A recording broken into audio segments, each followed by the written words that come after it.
নারায়ণগঞ্জে যে লোকটা বলতো খেলা হবে, যখন ডেট ফাইনাল হলো খেলোয়াড় পালায়ে গেল। সকল আত্মত্যাগ, সকল শহীদের রক্তের ইমানদারি রক্ষা করতে হবে, শহীদদের মর্যাদা রক্ষা করতে হবে, সকল হত্যাকাণ্ডের বিচার করতে হবে। 2024-এর কোটা সংস্কার আন্দোলনের 5 শতাধিক শহীদের হত্যাকাণ্ডের বিচার করতে হবে। 2021 সালের মোদী বিরোধী আন্দোলনের হত্যাকাণ্ডের বিচার করতে হবে। 2013 সালের 5ই মের শাপলা চত্বরের হত্যাকাণ্ডের বিচার ছাড়া বাংলাদেশ চলতে দেওয়া হবে না। ইনশাআল্লাহ এভাবেই বর্তমান এই অন্তর্বর্তীকালীন সরকারকে আমরা সাহায্য করব, সহযোগিতা করব, তারা আমাদের প্রাণের দাবিগুলো পূরণ করবেন সেই প্রত্যাশা ব্যক্ত করছি। স্বাধীনতার 50 বছর পরে এসেও তারা রাজাকার নাম দিয়ে এদেশের ধর্মপ্রাণ জনগোষ্ঠীকে তারা দাবায় রাখবার ষড়যন্ত্র করেছিল। যখন গোটা দেশের সমস্ত মেধাবী ছাত্র জনতাকে রাজাকার বলে গালি দিয়েছিল, তখনই আন্দোলন বারুদের মতো জ্বলে উঠেছে। বাংলাদেশে স্লোগান উঠেছিল, আমি কে তুমি কে। কে বলেছে? আমি বলতে চাই, মনে রাখতে হবে এই ঐক্যই এই আন্দোলনের মজবুত ভিত। আগামী দিনে এই ঐক্যকে ফাটল ধরাবার জন্য পরাজিত শক্তি আবার চেষ্টা করছে। হে স্কুল কলেজ ভার্সিটির ছাত্ররা, তোমাদেরকে আমাদের মাদ্রাসার অঙ্গনে আমি স্বাগত জানাই। তোমরা মসজিদে আসবে, মাদ্রাসায় আসবে, হাটহাজারীতে আসবে, নারায়ণগঞ্জের মাদ্রাসাগুলোতে, ঢাকার শহরের মাদ্রাসাগুলোতে তোমরা আসবে। আমার মাদ্রাসার সন্তানেরা টিএসসি চত্বরে যাবে, তোমরা শহীদ মিনারের সামনে গিয়ে ইসলামী ক্যালিগ্রাফি আঁকবে। বাংলাদেশের বাংলা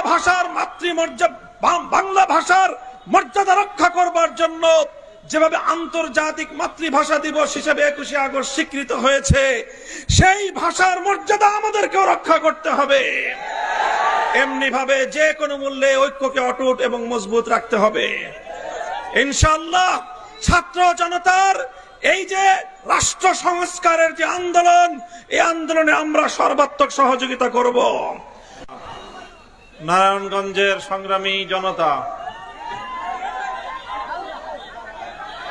আপনারা শান্তি সমাবেশ থেকে আমাদের স্পষ্ট পয়গাম, সংখ্যালঘুদের জানমাল, ইজ্জত আবরু, তাদের ধর্মীয় উপাসনালয়গুলোর নিরাপত্তা হেফাজতে ইসলাম দায়িত্ব পালন করছে, অব্যাহতভাবে করে যাবে।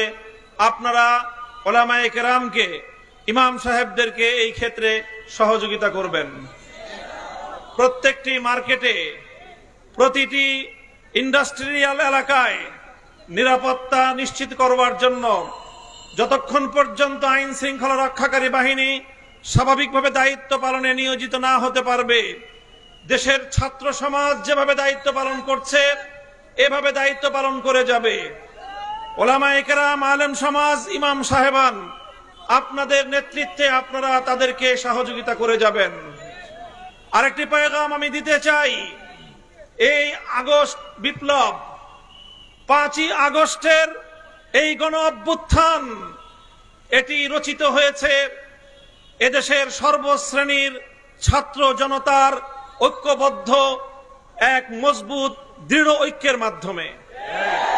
এই ঐক্যে যেভাবে আমার স্কুলের ছাত্র ছাত্রীরা ছিল, এই ঐক্যে যেভাবে কলেজের ছাত্র ছাত্রীরা ছিল, ইউনিভার্সিটির ছাত্র ছাত্রীরা ছিল, একইভাবে টেকনাফ থেকে তেতুলিয়ায়, হাটহাজারী থেকে রহমানিয়ায়, প্রতিটি স্তরে আমার মাদ্রাসার ছাত্ররাও হাতে হাত রেখে রাজপথে আন্দোলনের এক অটুট বন্ধন তৈরি করেছিল।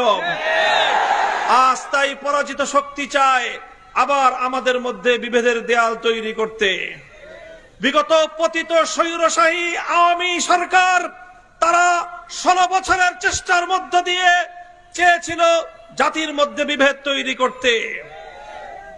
আগামীকাল ঢাকায় বাইতুল মুকাররমের উত্তর গেটে হেফাজতে ইসলামের মহাসমাবেশে যোগদান করার আহ্বান জানাচ্ছি। যাবেন তো ইনশাআল্লাহ?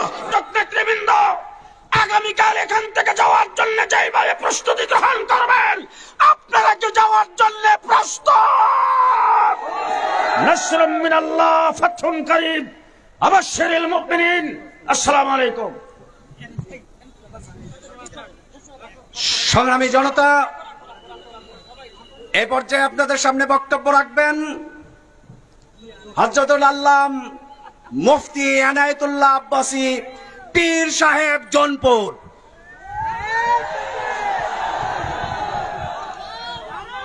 আলহামদুলিল্লাহি রাব্বিল আলামিন, والصلاة والسلام على محمد صلى الله عليه وسلم نبي الأنبياء والمرسلين الذي أكمل الله به قصر النبوة أي ختم الله به النبوة وحكما لا نبي بعده। সম্মানিত সভাপতি, ছাত্র জনতা, তৌহিদি জনতা, আপনাদের সকলকে ধন্যবাদ।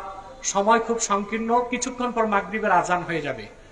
নারায়ণগঞ্জে যে লোকটা বলতো খেলা হবে, যখন ডেট ফাইনাল হলো খেলোয়াড় পালায়ে গেল।